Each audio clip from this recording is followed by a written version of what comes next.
पढ़ेंगे घटना चक्र पूर्वालोकन पर्यावरण एवं पारिस्थितिकी का बुक। और हम इसका फर्स्ट चैप्टर स्टार्ट करने जा रहे हैं, जो है कि पहला टॉपिक हमारा है पर्यावरण। तो हम इसको पहले कवर करेंगे। तो पर्यावरण का हम पहले ये टॉपिक पढ़ेंगे, उसके बाद ऑप्शनल लगाएंगे और ऐसे एक एक पार्ट को हम कवर करते चलेंगे। तो पर्यावरण पृथ्वी पर पाए जाने वाले भूमि, जल, वायु, पेड़ पौधे, जीव जंतुओं का समूह जो हमारे चारों ओर है, सामूहिक रूप में पर्यावरण कहलाता है।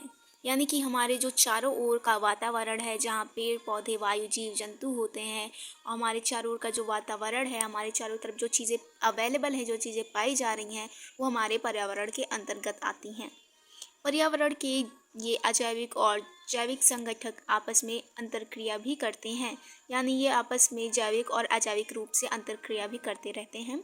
यह संपूर्ण प्रक्रिया एक तंत्र के रूप में संचालित होती है, जिसे पारिस्थितिकी तंत्र के रूप में परिभाषित किया जाता है। पर्यावरण संरक्षण अधिनियम 1986 के अनुसार पर्यावरण किसी जीव के चारों तरफ घिरे भौतिक एवं जैविक दशाएं एवं उनके साथ अंतरक्रिया को सम्मिलित करता है। अर्थात पर्यावरण के चारों तरफ जो जैविक एवं भौतिक दशाएं हैं, वो हमारे पर्यावरण के अंतर्गत आती हैं। ध्यावत है कि परि और आवरण शब्दों को जोड़ने पर पर्यावरण शब्द की उत्पत्ति होती है। अतः पर्यावरण का शाब्दिक अर्थ है जो आवरण हमें चारों ओर से घेरे हुए हैं। अर्थात हम जिन चीज़ों से चारों तरफ से घिरे हुए हैं, वो हमारे पर्यावरण के अंतर्गत आते हैं। और ये है पर्यावरण व उसकी अंतःक्रियाएं, जो कि इस तरह दी गई है, आप इसे खुद देख लीजिएगा। हम आगे बढ़ते हैं। पर्यावरण एक अविभाज्य है तथा जैविक एवं अजैविक तत्वों वाले पारस्परिक क्रियाशील तंत्रों से इसकी रचना होती है। पर्यावरण के 3 संगठक हैं: भौतिक या अजैविक संगठक, जैविक संगठक, ऊर्जा संगठक। तो भौतिक या अजैविक संगठन में स्थल, वायु, जल आते हैं। जैविक संगठक पादप, मनुष्य, जंतु, सूक्ष्म जीव तथा ऊर्जा संगठक में सौरिक ऊर्जा एवं तापीय ऊर्जा आते हैं।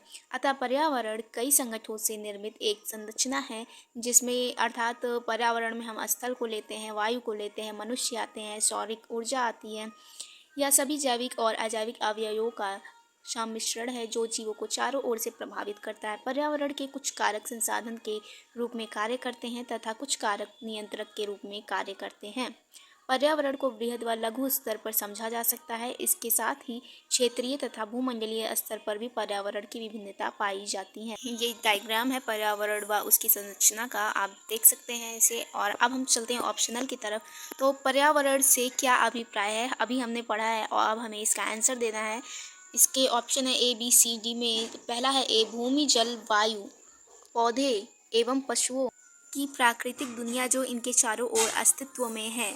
बी, उन संपूर्ण दशाओं का योग जो व्यक्ति को एक समय बिंदु पर घेरे हुए होती है। सी, भौतिक, जैविकीय एवं सांस्कृतिक तत्वों की अंतःक्रियात्मक व्यवस्था जो अंतर संबंधित होते हैं। डी, उपर्युक्त सभी। तो फटाफट बताइए इसका आंसर क्या होगा। इसका आंसर गाइस है डी, उपर्युक्त सभी होंगे इसके आंसर। और ये डिटेल में लिखा है, इसे आप पढ़ लीजिए। फिर है पर्यावरण किससे बनता है? जीवीय घटकों से, भू आकृतिक घटकों से, अजैव घटकों से, उपर्युक्त सभी। तो इसका भी आंसर है उपर्युक्त सभी। पर्यावरण भौतिक, अजैविक, जैविक, ऊर्जा इन सब से मिलकर बनता है। और अब है ये सेकंड का, इसे हम दूसरे वीडियो में कवर करेंगे। तब तक के लिए thank you so much for watching this video. ऐसे ही बने रहिए अगले चैप्टर के लिए। Thank you so much.